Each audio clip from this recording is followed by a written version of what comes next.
I don't know what's going on. Sammy, you all set there? Yeah, it's not working, so as long as that's recorded. Oh, okay, Yeah. yes. I would like to call to order this special meeting of the Sylvania Township Board of Trustees on November 15th at 8:49. Call the roll. Mr. Hadiak. Here. Mr. Mahoney. Mr. Brown. Here. Simcoe. Here. Please stand for the Pledge of Allegiance. I pledge allegiance to the flag of the United States of America and to the republic for which it stands, one nation, under God, indivisible, with liberty and justice for all.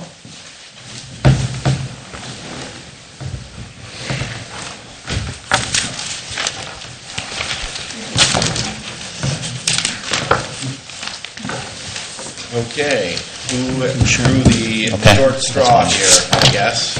Do We have minutes, approval of minutes. Oh, approval of the minute. I don't think does anybody have any changes to the last budget meeting we had? I did. Did you change what I had changed? Yes. Okay, that's all. Go ahead. All right, well then, let's see, Mr. Mahoney made the motion? Yes. Mr. John, second. Mr. Hadiak? I'll say yes, but I wasn't here. Mr. Mahoney? Yes. Mr. John? Yes. I would just like to say on the record that day I had an accident, so that's why I wasn't here. Oh, all right. All right.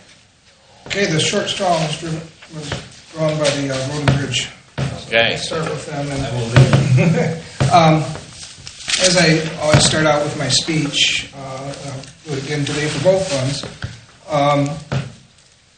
I feel that I was charged by the trustees to make the necessary cuts to make these funds sufficient for quite a while. The Road and Bridge Fund is one of those funds that doesn't have a voted levy, as the police and fire do. They live on what we call inside millage and money from the state. Inside millage goes up and down based on the valuations of the houses, and as you know, the valuation has been going down on the houses, and so that brings less money in. Working with Greg and Jim, let me start by saying that neither one likes what I'm doing in cutting, but they understand it, and they work with me very well. And I think what we have done is a good compromise in trying to make this fund go out as many years as we can, but still provide the services to the citizens of the township. With that in mind, in 2012, we reduced one utility worker out of the fund, and for projection for 2013, we're reducing one more utility worker and one foreman, so that will be a reduction of 3. That still gives the department 7 utility workers, 1 foreman, and 1 building maintenance person. Talking with Greg, and once again, I understand his view of trying to get the work done, but talking with Greg, I feel that the reductions, with these reductions, we can still provide the services to the citizens of the township in a timely manner. We will fulfill all our mandated services and then some non-mandated services. With this budget, I have it going out to at least 2019. We are living on the reserve each year, but in a lesser amount. Originally, the first projections we went through before we started doing the reductions, we would bid on our money in about 2016. So we got 3 more years out of the budget. Once again, when we sit down here next year and I'll make my projections to 2020, I'll do whatever's necessary, whether it's up or down, to make sure that this fund is self-supporting until at least that year. With that, I'm going to turn it over to Greg, and he can go over some of his highlights for next year, some of the things he's done this year, and Jim will have the numbers. And I want to start off by complimenting both of them for working very hard on getting the budget done and making it go out to 2019. So with that, I'll turn it over to Greg, and you can highlight things that you see coming up. All right, thank you. Good morning. Just to offer one other detail, the road department has performed an ongoing streamline evaluations, and since 2001, our total workforce, which includes road and service departments, was at a peak of 22 employees. And starting at January 2013, we'll be at 14. So we've had a significant reduction in manpower over the last 10, 11, 12 years.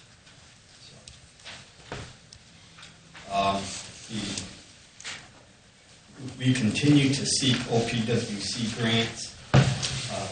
Those items are detailed on page 4 for the 2013 estimated local share.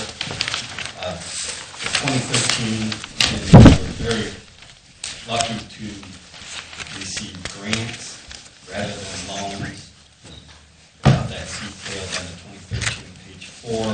Our total cost of a $750,000 project, slightly under $400,000. And then for 2014, that detailed is also shown.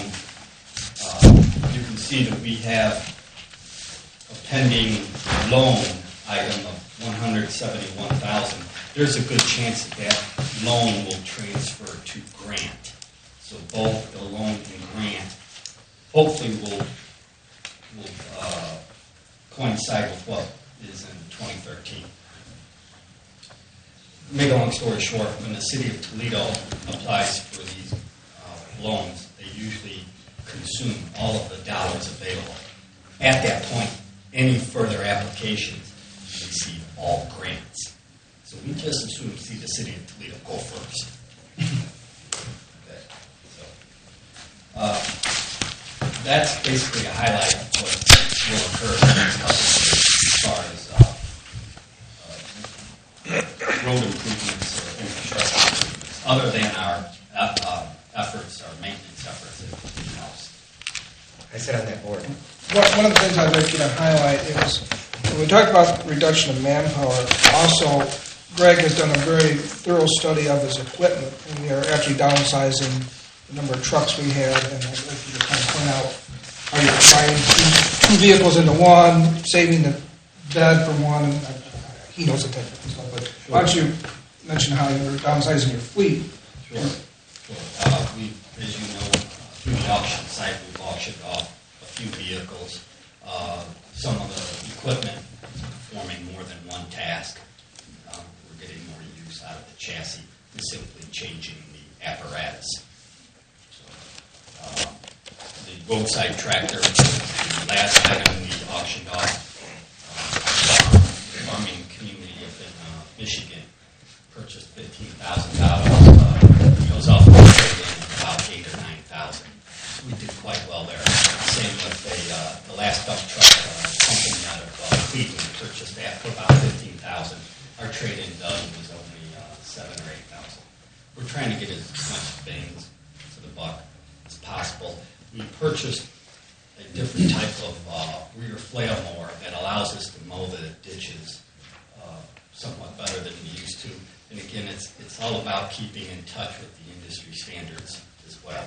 When new equipment comes out, it's worth evaluating and see if we can implement those new changes into our department. Sometimes it's better to continue subcontracting. So we continue to get with the vehicle.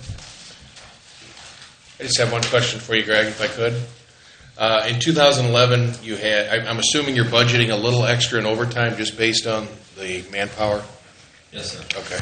Yes, sir. Actually, it's one of the items I just want to discuss. With the reduction in manpower, there's a chance we might need to tap that overtime a little more. We'll find a happy balance there. I appreciate you giving that some thought. And when we tap the overtime, line item 50198, the side effect is all those other items being.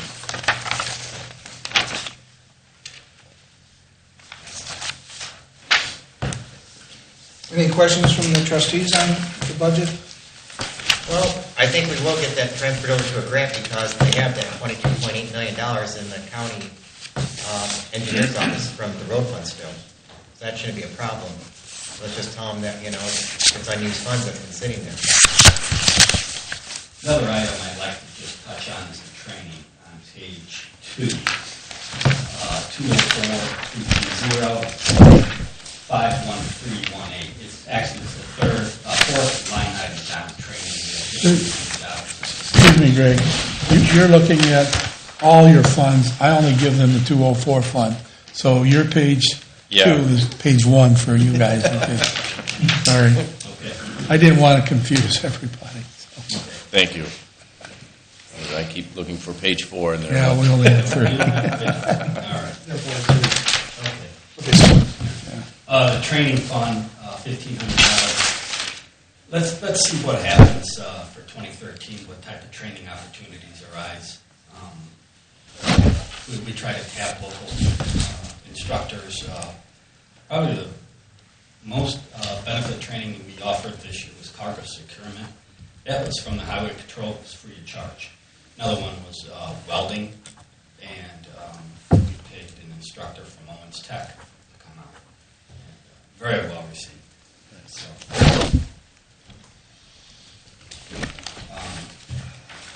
and the last item is probably the salaries contractual, 204-331-50257.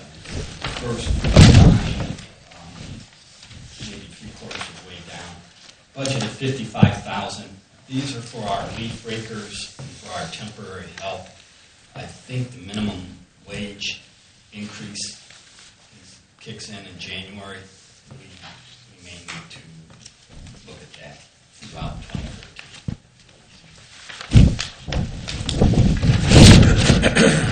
That is basically the summary that I have pending your results. Well, the only thing I have to offer is that since we're in the stormwater thing, I'm bringing up at the annual Township Association meeting to try to get our own system formed because the county just collected the $2.4 million, and to date they've only spent $100,000. And next year they're going to start collecting in January another $2.4 million, which we're going to get little out of. And to me, if we had that money in the road fund, our $800,000 that would be used in our township.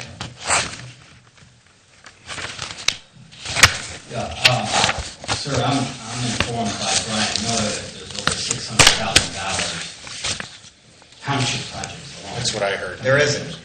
I saw what's going on, and a lot of them, like they wiped out the fund for what was owed from cobblestones.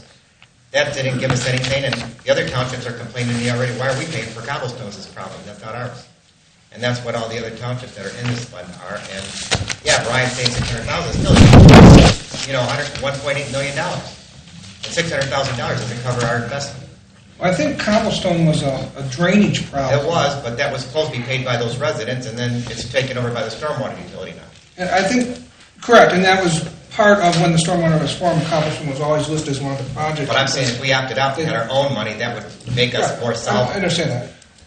I think it's fair, though, to understand if we do that, Kevin, we're obligated then to provide storm drainage improvements to the county roadways. And that's an additional 40 miles plus of roadways. Our 130 plus the county's road 170. I just want to make sure we're comparing apples to apples. We are, because that's also under a new thing that we're working with the Township Association down at the state. So I'll talk to you more about that after this. Okay. Seeing George just walk by now reminded me that one of our savings is that we no longer have the cleaning service. We're cleaning ourselves now, and so far George has done a nice job. And he also walked by with the new thermostat guy. We'll be putting new thermostats in, energy efficient ones. He's working on that right now. So once again, we're always looking at ways to be more efficient and save money. So just bring that up. Just as a sidebar, I remember, Greg, we were talking not a few months ago about this budget and your experience not only here in the township, but your experience as a reservist and what the military and the government's done in cutting back. And I think that's what makes you a great manager, well-rounded, and allows you to look at all the avenues. And I trust you as the manager to get this handled, and I know you will. So, great job. received a lot of compliments on the concrete work being done in the community as well as the leaf pickup. I mean, it seemed like every leaf came down in 1 week's time, and you guys are doing a great job keeping up, and that's what our residents expect. And your budget is hard hit with the cutbacks, and you're doing a great job extending it out to 19. So keep up the good work.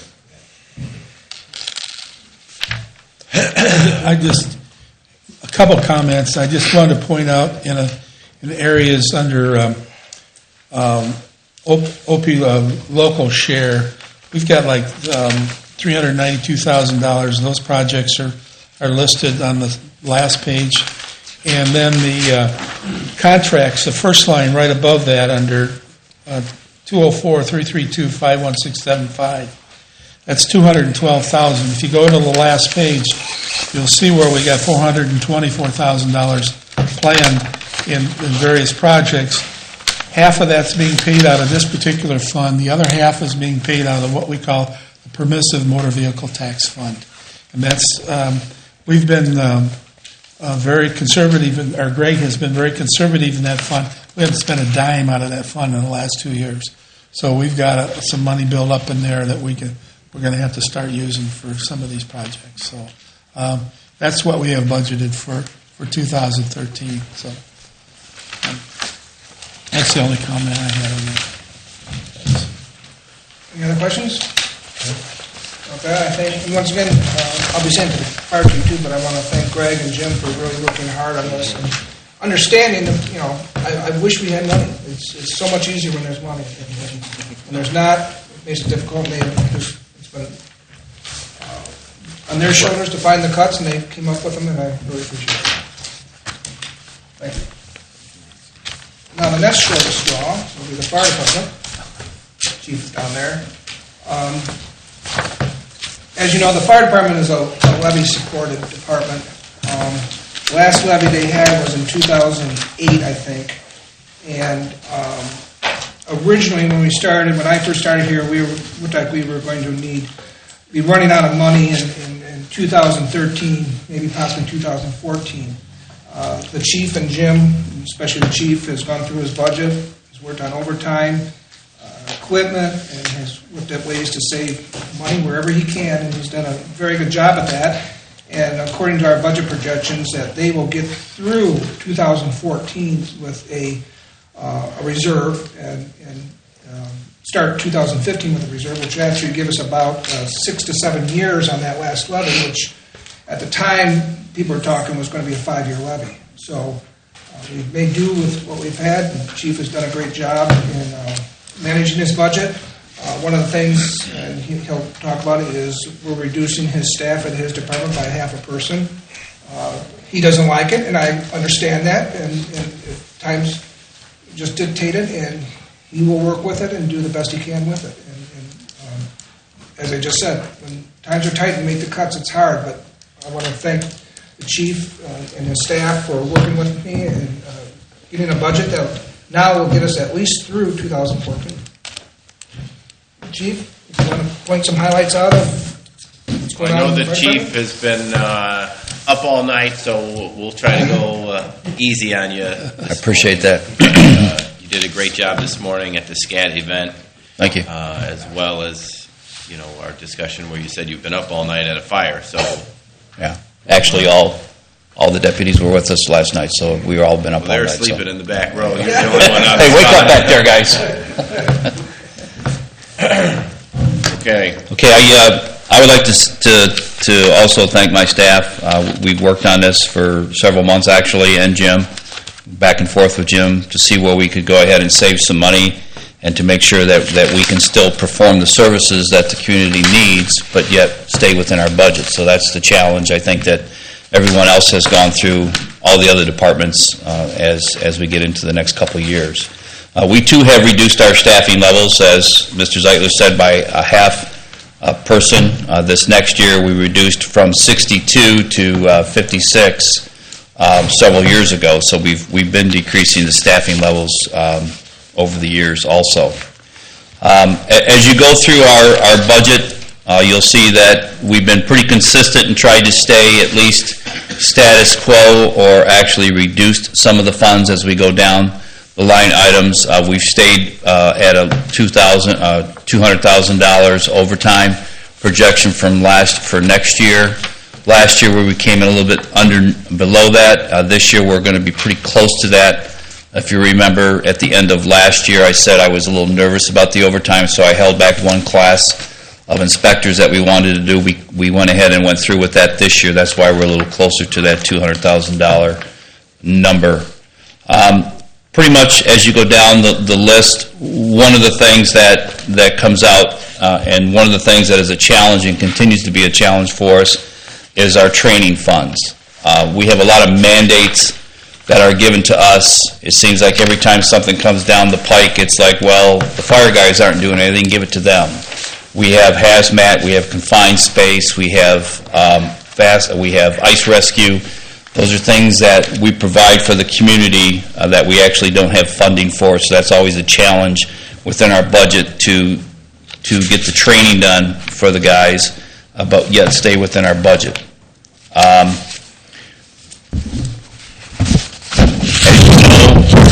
As you know, we are continuing our lawsuit with KME. That has actually come to the forefront a little bit this evening. Channel 13 is doing a story on it. I will assure you that I did not go on the air and I did not give any comments. Mr. Zeitler didn't give any comments. We basically showed them what the issues were with the engines and with the lawsuit. They had a copy of the lawsuit. We continue to have problems with the KME engines. We continue to spend money on those KME engines. We had one in the shop just yesterday that cost us a couple $100 for a part that we had to go ahead and replace. And what Al does from the shop is usually buys two more because he understands that if that part failed on that particular engine, it's going to fail on the other two. So that continues to be a problem for us, and it was a challenge for us to try to predict for next year what those dollars are going to be to make sure that we have enough in our equipment repair fund that we can continue to make the repairs on those engines to keep them on the street. That could change once the lawsuit is taken care of. It might not. If you'll notice too, on the on the capital equipment page, you'll notice that in 13, 14, and 15, we did not put any transfer funds into the fire fund. We were transferring in about $150,000 a year. That would enable us to buy new equipment, to try to make sure that we keep our budget within the limits. We have chosen not to put money in those for the next several years.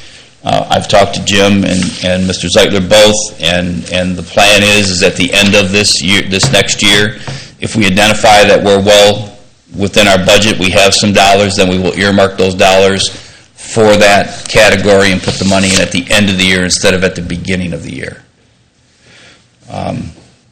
If we do give those vehicles back, we will have to purchase new vehicles. We cannot get by with the 1995 engine that we have up at number ones. And the second engine that we have is a newer engine, a 2000 Pierce, and we can get by with that one, but that would give us one good engine and one that needs a lot of repairs, and that's it. So we'd have to purchase one right away and possibly another one within the next year. So that will be a challenge, having not putting that money aside into that line item. We have chosen also in the permanent improvements not to put the money in that line item also for the next several years, just to see where we're at, to make sure that the budget comes out and is balanced. The challenges that we have next year, we are meeting with the architect, as you know, for number one's building of number one station. We are continuing to meet with the architect and coming up with a price for that. I think we'll be in budget without too much of a difficulty. So we're online with that.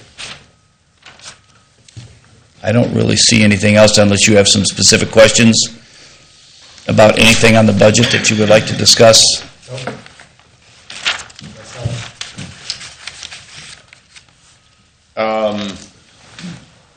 I would like to, I think a couple, with the story this evening on 13.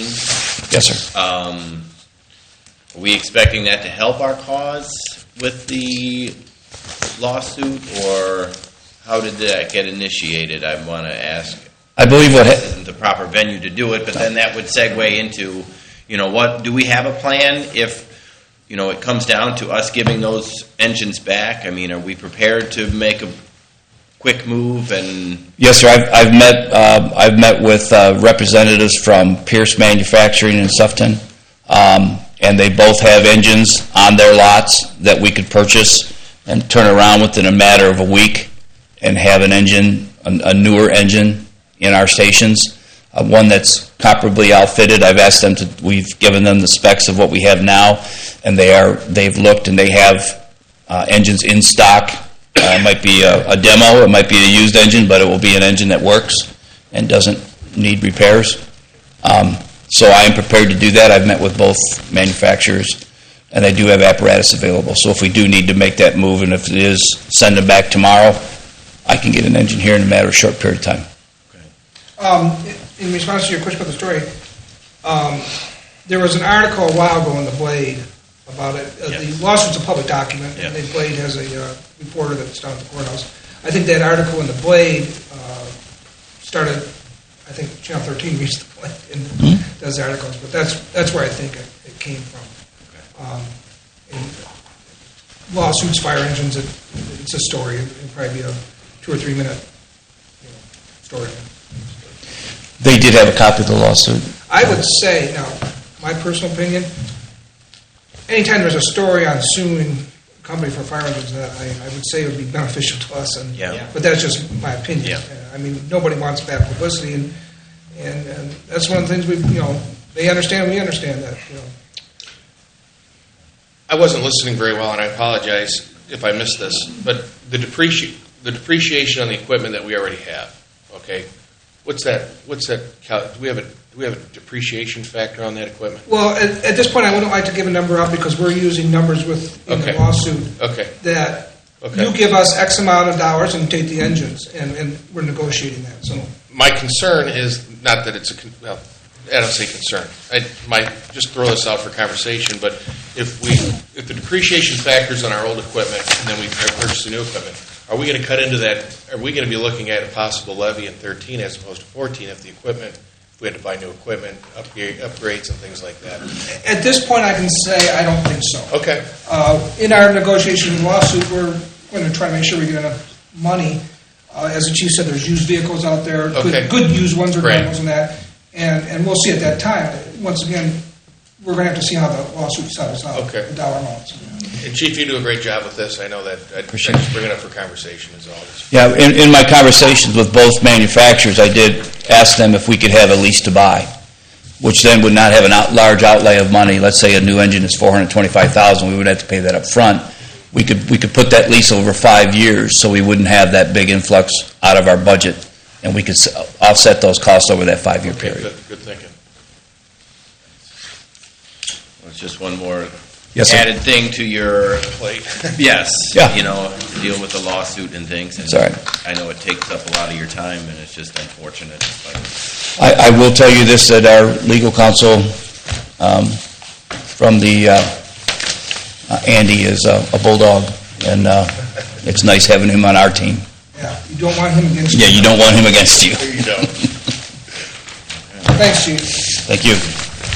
The last item, and Jim will handle this, but before he starts, I just want to say something that starting in 2013, we're going to be changing our capital funds. Not that there was anything wrong in that, but in consulting with Jim and the state examiner, we think a better way to go is, right now we have a capital and permanent improvement fund where all the money from police, fire, road, and general go into. Jim keeps track of that money within that fund, but on our financials it doesn't show the separation of money.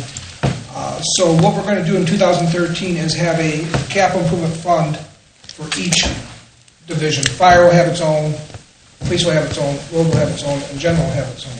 And so on the financials it will show police have X amount of dollars in the fund, and we're going to combine our two, permanent improvement and capital improvement, into one fund called capital projects. We haven't come up with a name yet. So any capital, permanent or rolling stock vehicles will come out of that. We think it's a better accounting method to do it. The state likes it, and this way it would just be easier to keep track on our financials of what each capital for that fund has. And so just It's a great idea, because when you do your monthlies, it just looks like we got a big blob of money, and Right. we don't know where that's broken out to. That's a great. I know. I keep track of Yeah, that. that's great. And so with that, I'll let Jim talk about the different projects and what he's proposing. Your two small sheets of paper is the capital projects.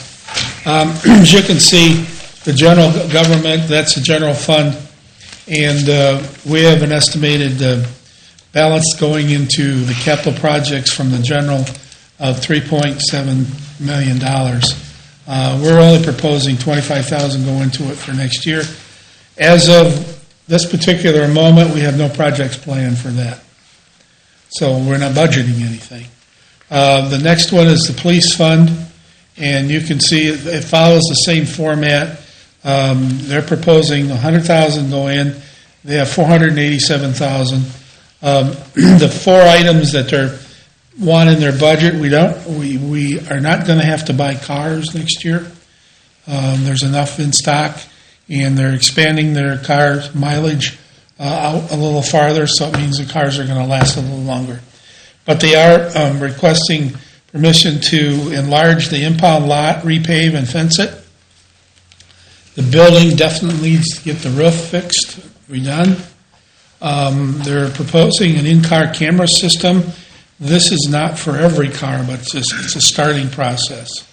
And then to equip the new cars that are already in stock, we have to, we buy bare bones cars, and then we have to add a lot of stuff to them to equip them to put them on the road. And we're requesting that $23,800 for that, for the police department. So we're proposing that we spend $73,800 in the police department next year. On the next page, the fire department.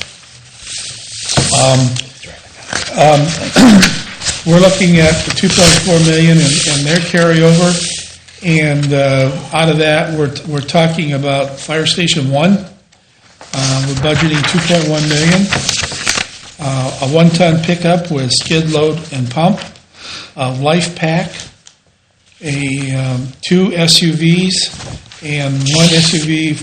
I don't know what FPV means, but Fire prevention vehicle. Okay. Mm-hmm. So that last two items were in this year's budget and didn't get purchased. So we're moving them into 2013. But with that, we're still talking about a carryover of almost $200,000 if we go through and do all these items.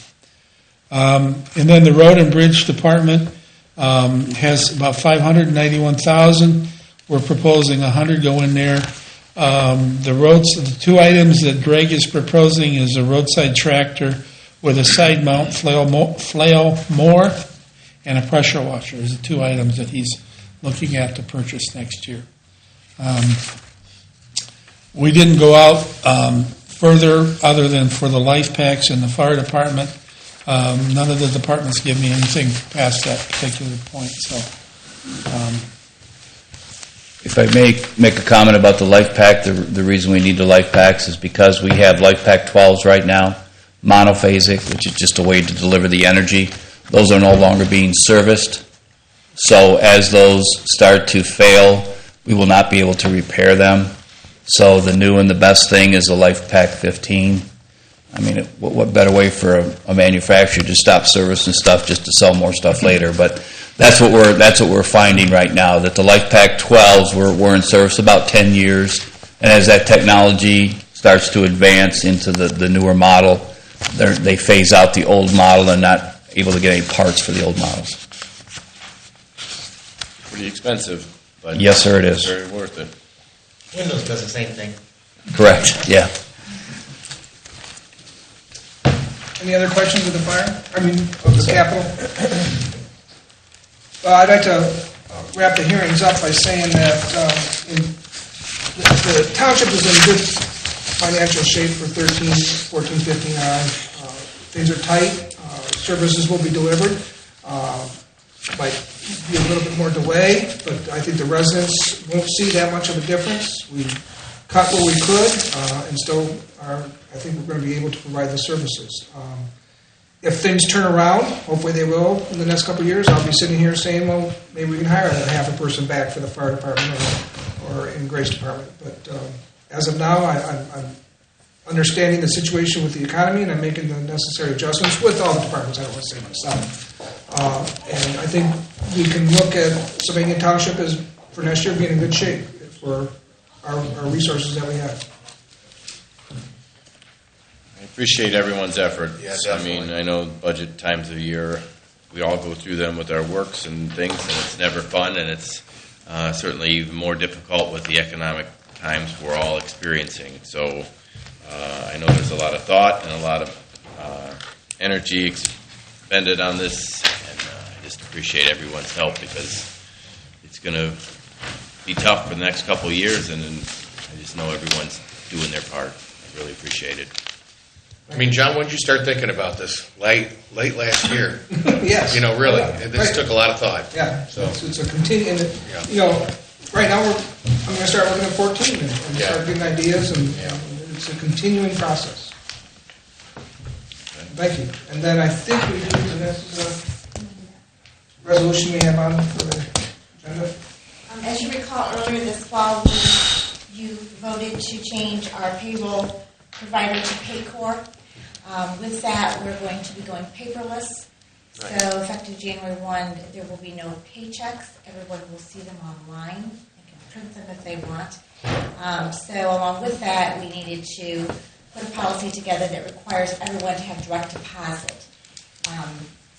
Everybody pretty much does have direct deposit. There were some people in the police department, and according to their contract, they are allowed to have a paper check, but they have willingly changed, and they're going to go direct deposit.